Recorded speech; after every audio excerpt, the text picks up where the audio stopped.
কুড়িগ্রামের ফুলবাড়িতে র্যালি, আলোচনা সভা ও কেক কাটার মধ্যে দিয়ে জাতীয় দৈনিক ভোরের চেতনার ২৬ বছর পূর্তি ও প্রতিষ্ঠাবার্ষিকী উদযাপন করা হয়েছে। পত্রিকাটির ফুলবাড়ী উপজেলা প্রতিনিধি মাহবুব সরকার লিটনের আয়োজনে শনিবার সকাল ১১টায় ফুলবাড়ী প্রেস ক্লাবে পত্রিকাটির প্রতিষ্ঠাবার্ষিকী উপলক্ষে আলোচনা সভা অনুষ্ঠিত হয়। সভায় উপজেলা প্রেস ক্লাবের সভাপতি প্রভাষক জাকারিয়া মিত্রার সভাপতিত্বে প্রধান অতিথি হিসেবে বক্তব্য রাখেন ফুলবাড়ী থানার অফিসার ইনচার্জ শওকত আলী সরকার।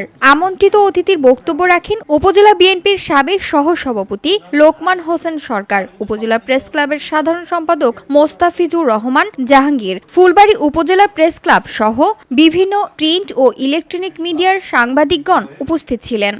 জনকণ্ঠের ফুলবাড়ী উপজেলার প্রতিনিধি মাহফুজার রহমান মাহফুজের সঞ্চালনায় ভোরের চেতনা ফুলবাড়ী উপজেলা প্রতিনিধি মাহবুব লিটুর স্বাগত বক্তব্যের মধ্যে দিয়ে আলোচনা সভা শুরু হয়। আলোচনা সভা শেষে সম্মানিত অতিথি ও সাংবাদিকদের অংশগ্রহণে থানা রোডের র্যালি বের হয়।